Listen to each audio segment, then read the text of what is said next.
I come home early with flowers. That's the detail I'll never forget.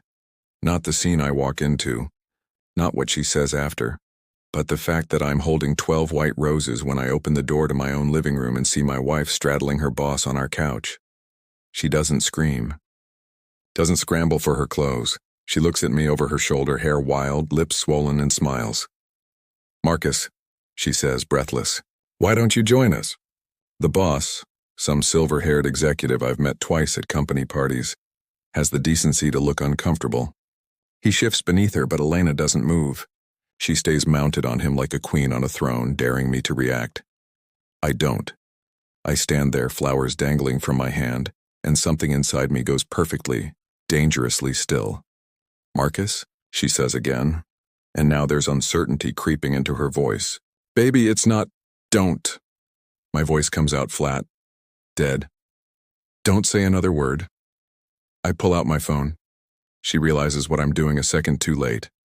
Scrambles off him, naked and suddenly frantic. "Marcus, wait, I'm already recording." Pan the room slowly, her, him, the wine glasses on the coffee table, his wedding ring glinting on the armrest. "You fucking psycho." The boss starts yanking his pants up. "Leave," I tell him, "now." He doesn't need to be told twice. Grabs his shirt, his shoes, and runs. The door slams behind him. Elena stands there, trembling now, trying to cover herself with her hands. "Marcus, please. Let me explain. How long?" "What? How long?" She swallows. 6 months, 6 months. Half a year of lies. Of coming home to her kisses that tasted like betrayal. Of her telling me she loved me while she was fucking him. "Get dressed," I say quietly. "Pack a bag. You have 20 minutes. Where am I supposed to go?" I truly don't care. She stares at me like I'm a stranger. Maybe I am. Maybe the man who would have screamed, broken things, felt something. He died the moment she smiled at me from another man's lap. I walk to our bedroom, lock the door, sit on the edge of the bed we shared for 5 years and watch the video 3 times. My hands don't shake.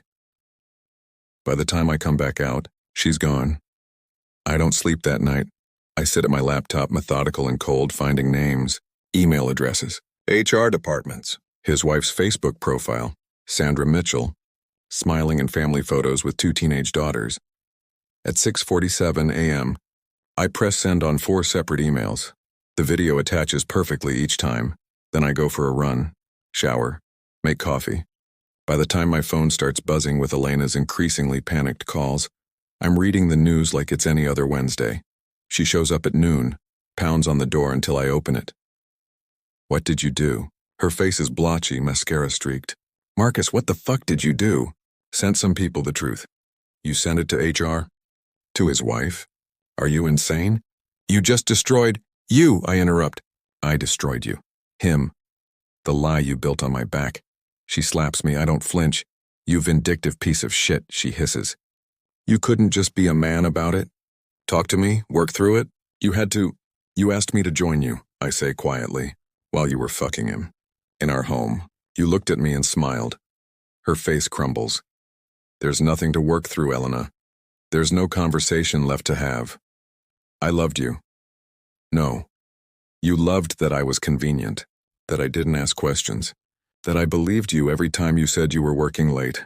She's crying now, ugly and desperate. "Please, Marcus, I'm sorry.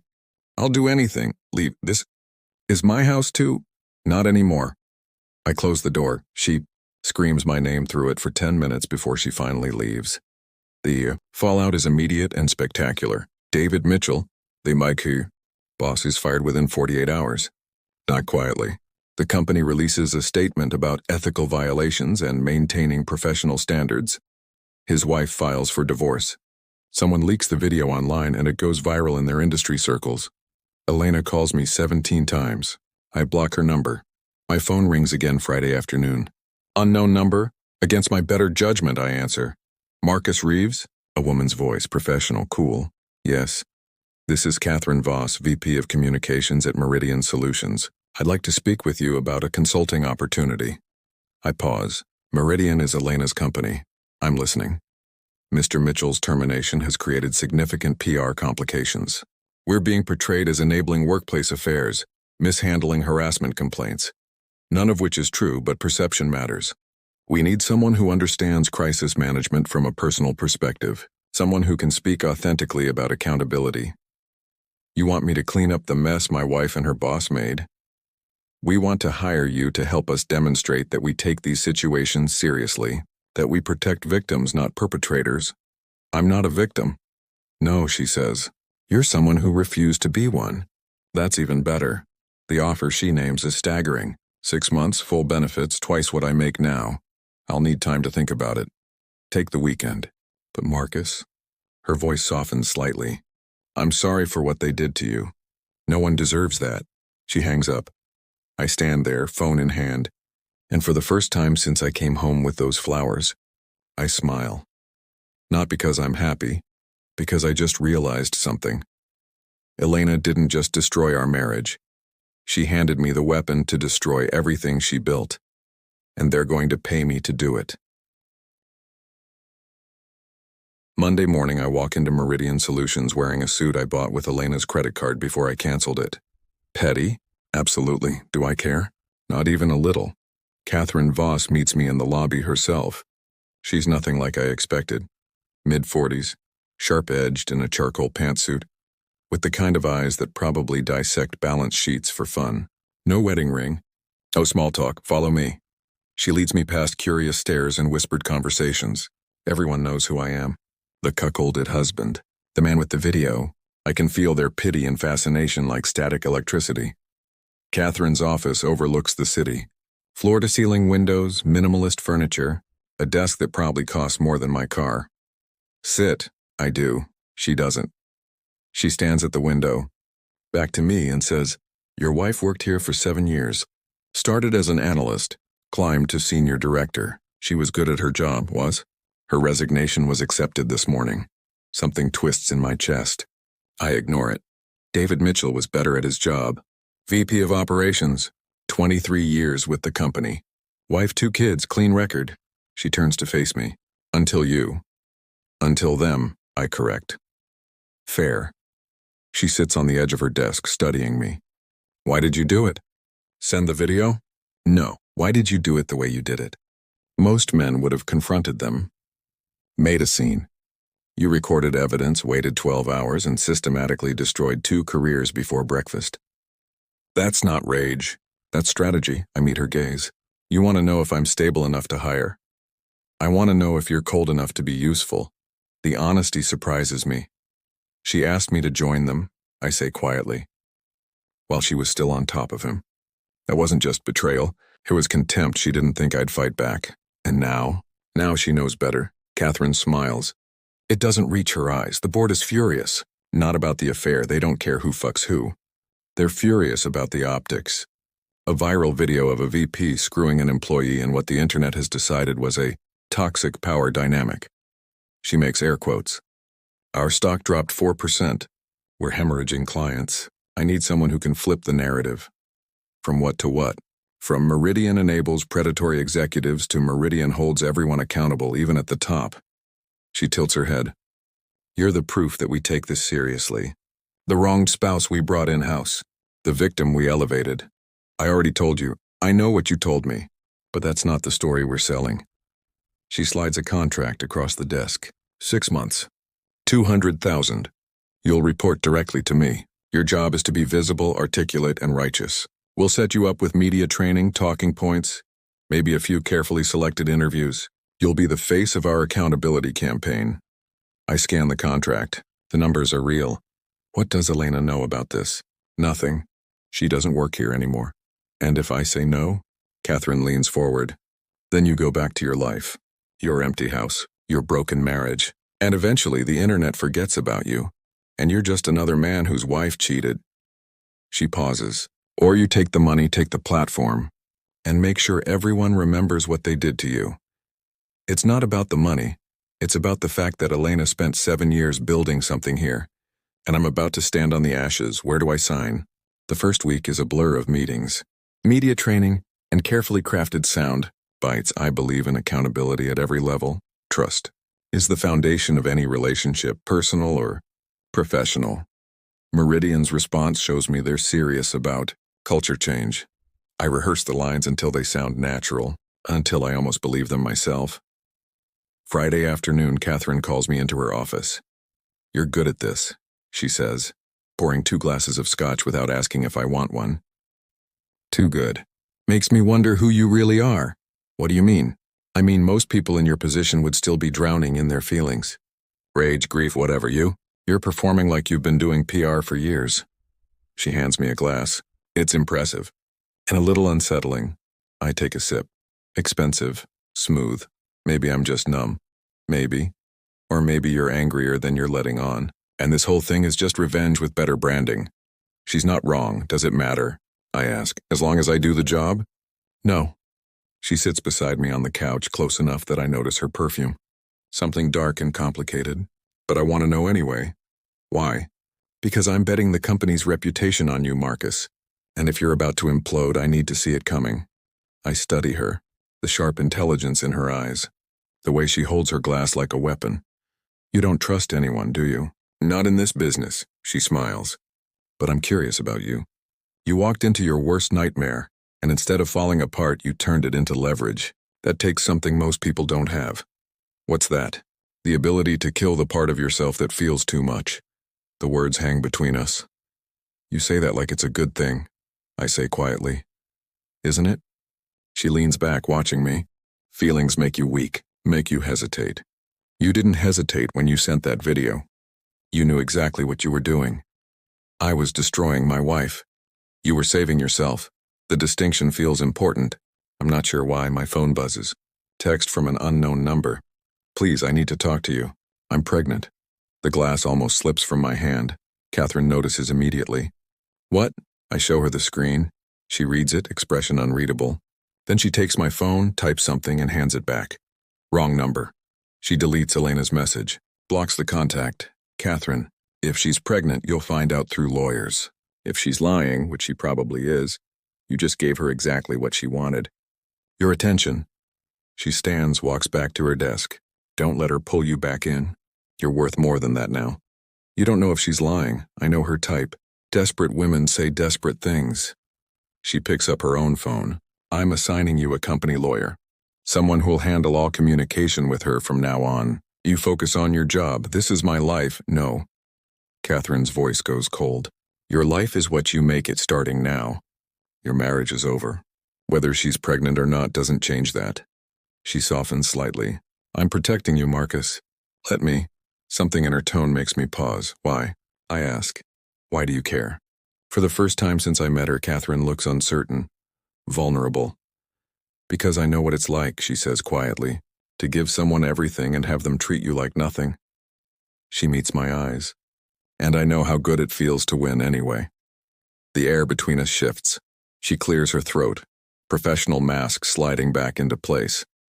Go home, get some rest. Monday, we're announcing the Accountability Initiative. You're the keynote. I stand, but don't leave.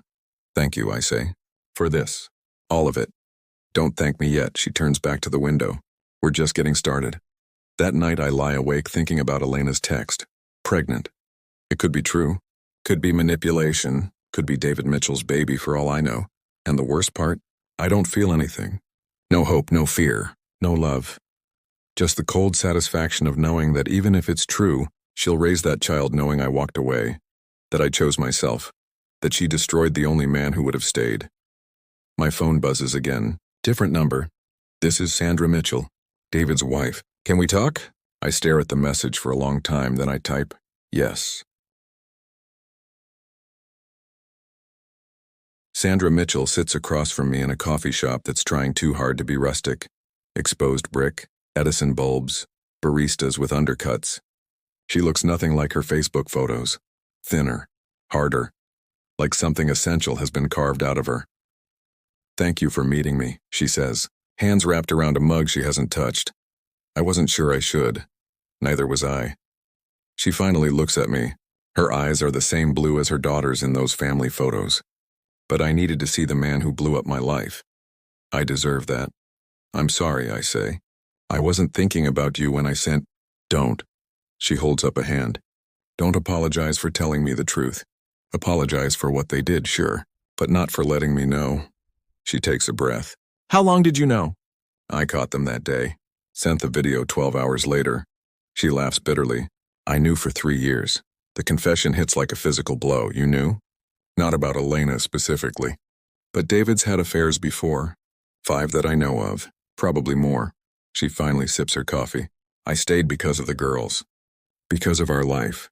Because leaving meant admitting I'd wasted 25 years on a man who never loved me the way I loved him.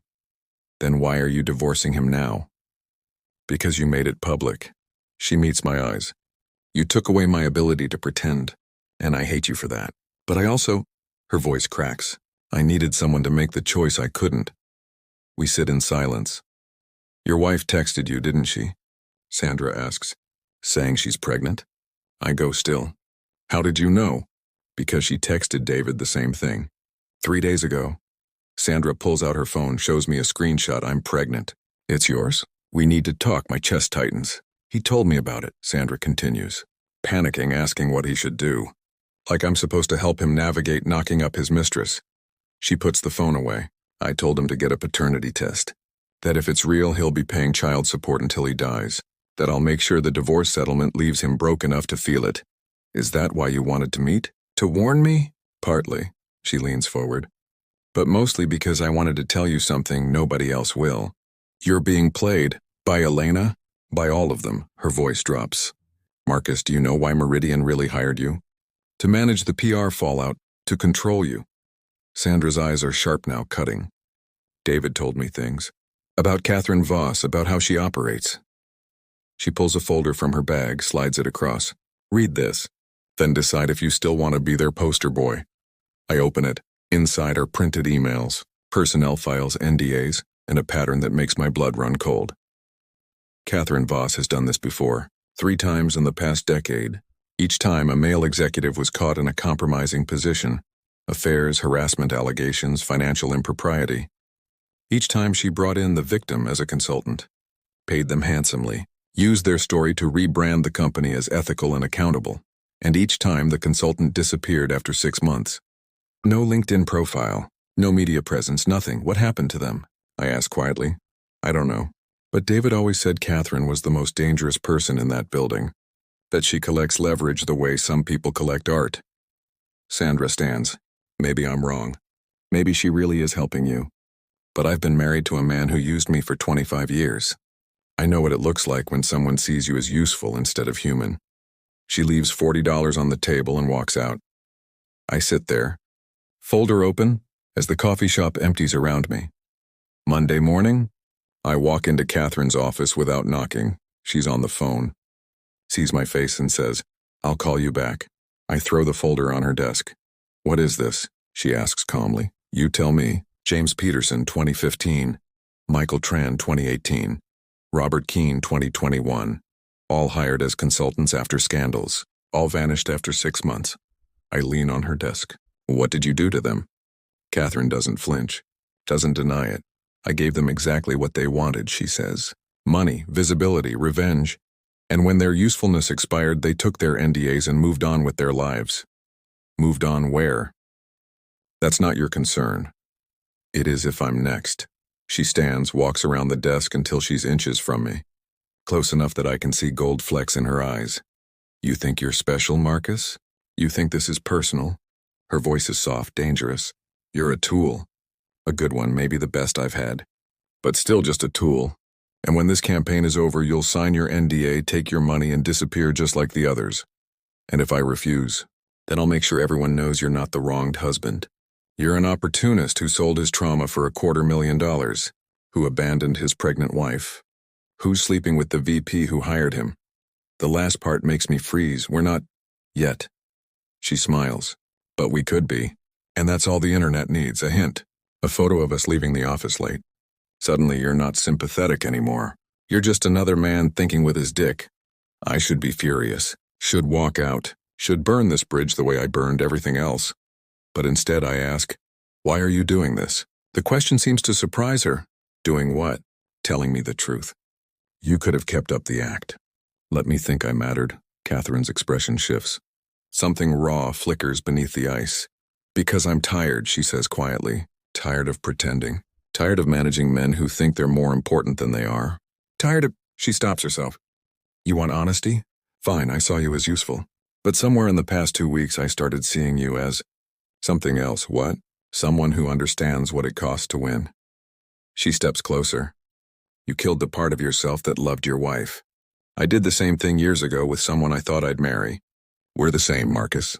We're survivors who learned how to weaponize our wounds. That's not a love story, Catherine. That's mutual destruction. Maybe. Her hand touches my chest, light as a question. But at least we'd destroy each other honestly.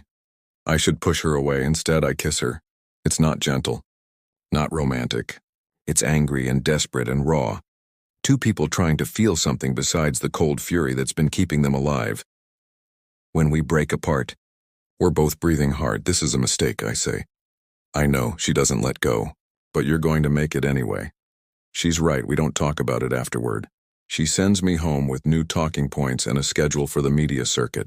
I have interviews lined up with industry publications, a podcast appearance, maybe even a segment on the local news. The wronged husband turned company hero. The narrative writes itself. That night, Elena calls from yet another new number. This time I answer. Marcus. Is it true? I interrupt. Are you pregnant? Silence then. Yes, is it mine? I don't know. The honesty destroys me more than any lie could have. Get a paternity test, I say. When you know, have your lawyer contact mine. Until then, don't call me again. Marcus, please. I know I don't deserve anything from you. I know what I did was, her voice breaks. But I'm scared. And I don't have anyone else. You have David. He won't return my calls. His wife said he's filing for divorce, and his lawyer told me if I contact him again, they'll pursue harassment charges. She's crying now. I lost my job, my apartment, everything. And I'm pregnant and alone, and I don't know what to do. Part of me, the part that loved her for 5 years, wants to help. But the part that Catherine awakened, the cold calculating part, whispers, this is what winning looks like. You made your choices, Elena. Now live with them. I hang up, stare at my phone until the screen goes dark. Then I text Catherine. Are you awake? Her response is immediate. Come over. I grab my keys. On the way out, I pass the wedding photo still hanging in the hallway. Elena in white, radiant and laughing. Me looking at her like she was the only real thing in the world. I take it down, throw it in the trash. That man is dead. And I'm not sure I recognize the one who replaced him. Catherine's apartment is exactly what I expected. Sleek, expensive, empty of anything personal. No photos, no mementos. Just clean lines and the kind of furniture that looks like art. She answers the door in silk pajamas, glass of wine already in hand. You came. You knew I would. She steps aside. I walk in, we don't talk. Don't pretend this is about comfort or connection. She kisses me like she's trying to prove something, and I let her because I'm trying to forget. Afterward, we lie in her bed staring at the ceiling. The space between us feels wider than it should. Tell me about him, I say. The one who broke you. Catherine goes rigid. That's not, you said we're the same. So tell me, long silence. Then, his name was Thomas. We met in grad school. He was brilliant, charismatic, everything I thought I wanted. Her voice is flat, practiced. Turned out he was also married. Had been the entire 3 years we were together. His wife was pregnant with their second child when I found out. What did you do? Nothing. I didn't have your courage. She turns to look at me. I just left. Changed schools, changed cities, changed everything. Built this career so I'd never be that powerless again. And now you make sure everyone else is? Now I make sure I see it coming. She sits up, wrapping the sheet around herself. Every man who walks through Meridian's doors thinking he's special, I know exactly what he is. What he'll do. How he'll fail. Is that what you see when you look at me? She doesn't answer immediately. At first, yes. Another wounded man I could use. She traces a finger along my jaw. But you surprised me. You're not looking for redemption or revenge. You're looking for permission to become something else entirely. And you want to give it to me? I want to see what happens if I do. My phone buzzes. I ignore it. It buzzes again. And again. Catherine picks it up, glances at the screen. Her expression changes. Marcus, you need to see this. She hands me the phone. 27 missed calls. Dozens of texts. All from numbers I don't recognize. I open the messages. Is this true? Did you really abandon your pregnant wife? You're disgusting. Acting like a victim when you're just as bad as them. Meridian hired you? They're supporting this psychopath? What the hell? Catherine already has her laptop open. She types, clicks, and her face goes pale. Oh God. She turns the screen toward me. It's a blog post. Published 3 hours ago. Title: The Real Marcus Reeves, How a Vengeful Husband Became Corporate America's Newest Monster. The article is devastating. Detailed. Personal. It includes screenshots of texts I sent Elena, out of context, making me look cold and calculating. Photos of me leaving Catherine's building last week. An interview with Elena crying, describing how I systematically destroyed her life and abandoned her when she needed me most. There's a quote that makes my blood freeze. He didn't do this because he loved me. He did it because he wanted to hurt me, and now he's profiting from it. Meridian Solutions is paying him $200,000 to be their spokesperson while I'm homeless and pregnant with his child. What does that say about corporate values? The post has already been shared 14,000 times. Catherine, get dressed. Her voice is sharp, controlled. Now, did you know about this? Of course not. But we need damage control immediately. She's already on her phone, typing furiously. This is bad, Marcus. This changes everything. She's lying. Half those texts are fake. It doesn't matter if they're real. She looks at me, and for the first time I see something like fear in her eyes. The story is out, and it's better than ours. My phone rings. Unknown number. I answer without thinking. Mr. Reeves. A man's voice, professional. This is Jonathan Chen from the PR firm representing Elena Reeves. We'd like to discuss a settlement. A settlement for what? Emotional damages. Defamation. Harassment.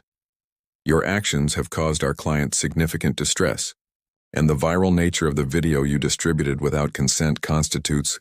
I hang up. Look at Catherine. They're suing me. Of course they are. It's the next logical move. She's pacing now, thinking, okay, we can spin this. Position you as the victim of a smear campaign. Elena's desperate, making false claims. Some of it isn't false. She stops. What? The texts, some of them are real. I did say those things to her. How cold were you? Cold enough that the internet will crucify me. Catherine sits down heavily. For the first time since I met her, she looks defeated. Then we're done, she says quietly. The board will force me to fire you. The narrative's flipped. You're not the wronged husband anymore. You're the vindictive ex who weaponized his trauma for profit and revenge. I am that person. I know. She looks at me. So am I. That's why I saw you so clearly. So what now? Now you sign your NDA, take what we've paid you so far, and disappear. I'll issue a statement saying we terminated your contract after new information came to light. We distance ourselves, you stay quiet, and eventually this blows over. And Elena wins. Catherine's smile is bitter. She gets to be the victim. Get sympathy, probably a GoFundMe that raises 6 figures. Meanwhile, you become a cautionary tale about toxic masculinity and revenge. I should feel something. Rage, despair, regret, but I just feel tired. There's another option, I say slowly. What? I tell the truth, all of it. About you. About this arrangement, about what Meridian really hired me for. I burn it all down. Catherine goes very still. You signed an NDA, sue me. Add it to Elena's lawsuit. At least I'll go down honestly. You'll destroy yourself. I'm already destroyed. I stand, start getting dressed. The man I was died the day I walked in on my wife. And the thing you helped me become? I don't want to be him either. Marcus, you were right, Catherine. We're the same. We're survivors who weaponized our wounds. But survival isn't the same as living. I button my shirt, and I'm tired of just surviving. She stares at me like I'm speaking another language. My phone buzzes one more time. It's Sandra Mitchell. Turn on channel 7. Now. I find the remote. Flip on Catherine's TV. The news is already running. Breaking story. And there on screen is David Mitchell, giving an interview, confessing everything and wasn't coerced. Elena and I had been having an affair for 6 months. Her husband had every right to expose us. What I did was wrong, and I've destroyed my family because of it. He looks directly at the camera. But what Meridian Solutions is doing to Marcus Reeves is worse. They hired him not to heal, but to use him, and I have proof. The screen cuts to documents, emails between Catherine and the board. Strategy memos outlining exactly how they plan to leverage the wronged spouse narrative for maximum reputational benefit. Catherine's face goes white. "That son of a bitch," she whispers. "Sandra gave him to you." The interview continues. "I'm speaking out because I can't watch another person be manipulated by the same company that enabled my behavior for years." Marcus Reeves isn't a monster. He's a man who was betrayed and then exploited, and I won't be silent anymore. The broadcast ends. Catherine and I sit in stunned silence. Then my phone rings. "It's Elena." I answer. "Marcus." Her voice is small, broken. "I'm sorry for all of it. The article, the lies, everything.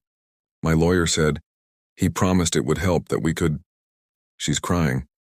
"I just wanted you to hurt the way I hurt. But this isn't, I didn't mean for it to—" "Is the baby mine?" Silence. "I don't know. Probably not. I'm sorry. I'm so sorry." I close my eyes. "Goodbye, Elena." Wait, I hang up, look at Catherine, who's still staring at the TV like it might explode. "What happens now?" I ask. She laughs, sharp, mirthless. Now we both lose. The board will force me out for the emails. You're unemployable after this circus. Elena gets eviscerated online for lying. David loses his severance for violating his NDA. She meets my eyes. We all burn. Good. Maybe that's what we deserve. All of us. Catherine studies me for a long moment. Then something shifts in her expression, something almost like respect. "You really meant it," she says. "About not wanting to be this person anymore." "Yeah. Then what do you want to be?" I think about the man in that wedding photo. The one who loved without calculating the cost. Who believed people when they said they loved him back. "I don't know yet," I admit. "But not this. Never this again." Catherine nods slowly. Stands. Offers her hand. "Then I hope you find it, Marcus." "I really do." I shake her hand. It feels like an ending. I leave her apartment. Walk out into the cold October morning. My phone won't stop buzzing. Reporters, lawyers, strangers with opinions about my life. I turn it off. For the first time in weeks, the silence feels like relief. I destroyed my wife. Let a company exploit me. Became the thing I hated. But standing here watching the sun rise over a city that will forget me in a month, I realize something. I can still choose who I become next, and maybe, just maybe, that's enough.